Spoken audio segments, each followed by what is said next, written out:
तर काय गुणानिधी एक ब्राह्मणाचा मुलगा होता. आता ब्राह्मणाचा मुलगा म्हणजे वेद संपन्न असायला पाहिजे. त्याला नाही का जुगाराची दारू पिण्याची सवय लागली. हा राजाचा वडील ब्राह्मण राजाच्या घरी पूजा अर्चना करायची. आता एक दिवस काय झालं, त्या गुणानिधीचे वडील ब्राह्मण एका नगरामधून जात होते. जात असताना एका वट्यावर काही जुगार खेळणारे व्यक्ती बसले होते आणि त्या ब्राह्मणाला, त्या गुणानिधीच्या वडिलाला राजाने सोन्याची चेन दिली होती आणि ती चेन त्यांनी त्या जुगारवाल्यांपाशी, लोकांपाशी वट्यावर पाहिली. त्यांच्यापाशी गेला, अरे वा, तुम्ही माझी चेन चोरी केली आहे, ते राजापाशी शिकायत करेल. अहो महाराज, आम्ही हे चोरी केली नाही. तुम्हाला माहित आहे का, तुमचा जो मुलगा आहे गुणानिधी, तो जुगारामध्ये आपल्यापाशी हा चेन हरला आहे. त्याच्या पायाखाली जमीन फसून जाते, निघून जाते. तो तसाच घरी धावत सुटते, आपल्या पत्नीला म्हणते, तुम्हाला सांगितलं नाही की आपला मुलगा जुगारी आहे, नशेडी आहे. आणि त्याच्या पत्नीचा तो ब्राह्मण त्याग करते, त्याच्या मुलाचाही त्याग करते, दोघांही मायलेकाने घराच्या बाहेर हकलून देते.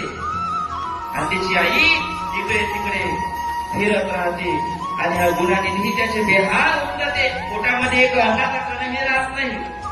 आणि एक दिवस इतकी त्याची वाईट दैनीय परिस्थिती होऊन जाते की ते त्याच्या चालणी होत नाही. असाच तो एका भगवान शंकराच्या शिवालयापाशी येते आणि एका वडाच्या झाडाखाली झोपून जाते. रात्रीचे 10 ते 12 वाजते.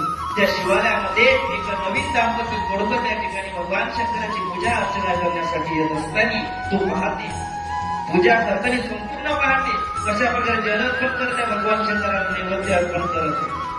त्याच्या पोटामध्ये भूक लागलेली असते आणि ते नवीन दाम्पत्य निघून गेल्यानंतर हा जो गुणानिधी असतो तो शिवालयामध्ये प्रवेश करतो नैवेद्य प्रसाद खाण्यासाठी.